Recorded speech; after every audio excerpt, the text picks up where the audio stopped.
नमस्कार, मैं हूं दीपक शर्मा और इस वक्त मैं मौजूद हूं नई दिल्ली के जंतर मंतर पर। जंतर मंतर पर पिछले कुछ दिनों से पहलवानों का जो धरना प्रदर्शन है वो जारी है और आज हमारे साथ ये भारत के अलग अलग राज्यों से कुछ किसान आए हुए हैं जो समर्थन में आए हुए हैं। क्या वजह है आज आपको क्यों जंतर मंतर पर आना पड़ा?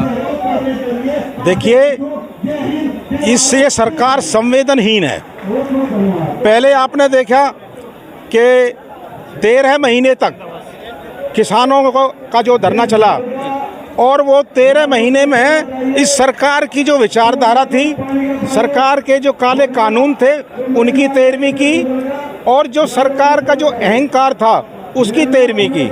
आज सरकार उसी हठधर्मी पर है क्योंकि जो पॉक्सो एक्ट लगा हुआ है उसमें प्रावधान है कि बिना उसके जो है अपराधी को जिस पर चार्ज लगा है उसको गिरफ्तार किया जाए, लेकिन ऐसा सरकार नहीं कर रही है। और उसके अलावा यहाँ लगभग 50 से ज़्यादा जो है उस पर मुकदमे हैं और उसके ऊपर भी संज्ञान सरकार नहीं ले रही है।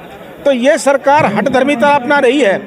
और एक वजह और भी है कि इसके सरकार का रवैया रहता है कि पहले छकाओ थकाओ और फिर जो है जब नई बात बनती है तो फिर उसको दूसरे तरीके से मोल्ड करके, आपने देखा था पीछे कि पहले तो किसानों को जो है इन्होंने परेशान किया, उनको अलग अलग नाम दिए, लेकिन जब इनको बात बनती नहीं दिखाई दी और वो आंदोलन ऐतिहासिक हो गया है, गलत हथकंडे अपनाती है, इनके जो पहलवान हैं इनकी बात भी मानी जाएगी, लेकिन सरकार जो है अपनी किरकिरी करवा रही है। अच्छा, भारत की बेटी जिन्होंने कांस्य पदक भी जीते हैं, काफ़ी पदक जीत के भारत का नाम रोशन किया है और आज इस तरीके से आज यहाँ रातें बितानी पड़ रही हैं, जंतर मंतर पर लगातार धरने पर बैठना पड़ रहा है। आपको क्या लगता है कि देश के लिए कैसी बात है, ये शर्मनाक बात है या?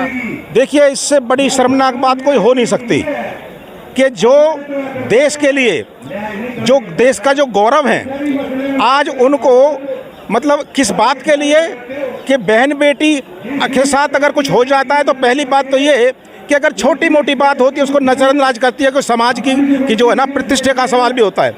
लेकिन जब जाति हो रही है और पानी सर से नाक से ऊपर पहुंच गया है तो इन बेटियों ने जो है ना इस बात को कहा है कि हमारे साथ जाति हो रही है। लेकिन सरकार के लिए बड़े शर्म की बात तो ये है कि चाहे प्रधानमंत्री जाता है चाहे कोई भी जाता है, अगर देश का राष्ट्राध्यक्ष कहीं दूसरे देश में जाता है तो उस देश का झंडा तो लगता है, लेकिन जो राष्ट्रगान है उस देश का जो राष्ट्रगान होता है वो तभी बजता है जब देश का जो पहलवान है वो सोना लेके आता है वहाँ से तो। लेकिन सरकार इस बात को भी नज़रअंदाज कर रही है, तो ये सरकार की संवेदनहीनता है।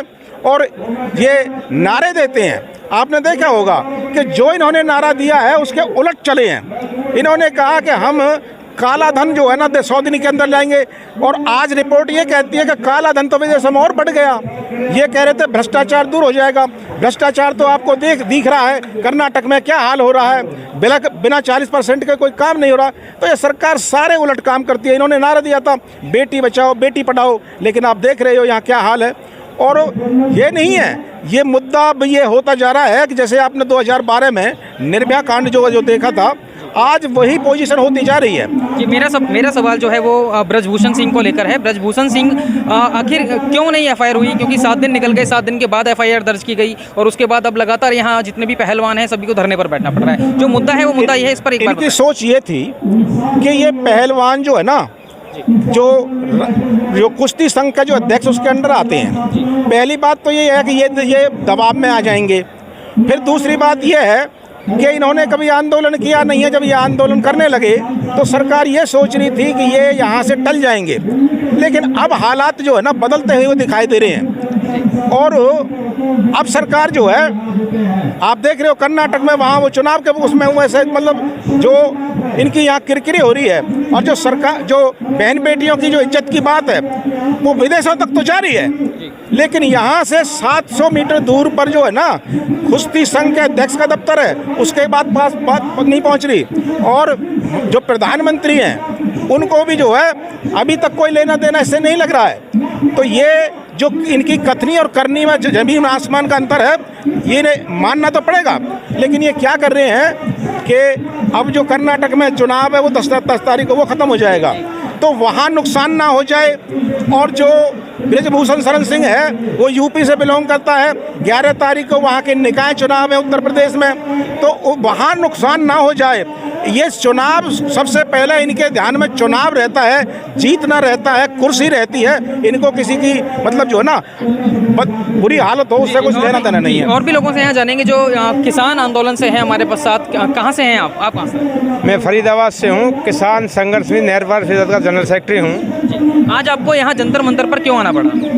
हमको जंतर मंतर हमारी जो बहन बेटियाँ हैं, हमारे जो देश के खिलाड़ी हैं, जो हमारे देश के लिए मेडल लाते हैं, आज उनके साथ जो उत्पीड़न हुआ है उसको लेकर के वो एक सांसद, एक कुश्ती संघ अध्यक्ष के खिलाफ यहाँ धरने पर 15 दिन से बैठी हैं। तो हमें भी उनकी तकलीफ़ महसूस हुई कि हमने कहा हम भी उनके समर्थन में जाएंगे ताकि सरकार इन लोगों की सुनवाई कर सके। 15 दिन को हो गए, ना प्रधानमंत्री सुन रहा है, ना कोई और सरकार का नुमाइंदा सुन रहा है, ना कोई इनके बारे में बोल रहा है क्या किया जाएगा। तो इसलिए सभी संगठनों ने, हमने भी किसानों के संगठन से बात करी थी, तो हम भी आज काफ़ी लोग यहाँ आए हैं, बैठे हैं हमारे साथी, तो हम भी इनका समर्थन करते हैं। इनकी जो मांग है बिल्कुल जायज़ है। जब देश के लिए मेडल लाते हैं तब तो बेटी होती हैं, और आज इनके साथ अत्याचार हो रहा है तब इनको बेटी नहीं मान रही है, और एक विशेष जाति कह कर के आरोप लगाया जा रहा है कि एक विशेष जाति के लोग बैठे हैं। ये देश की बेटी विशेष जाति की बेटियाँ नहीं है। तो इनको बेटी पूरे भारत की बेटी है, ना कि हरियाणा की, ना कि एक जाट कौम की, पूरे भारत की बेटी।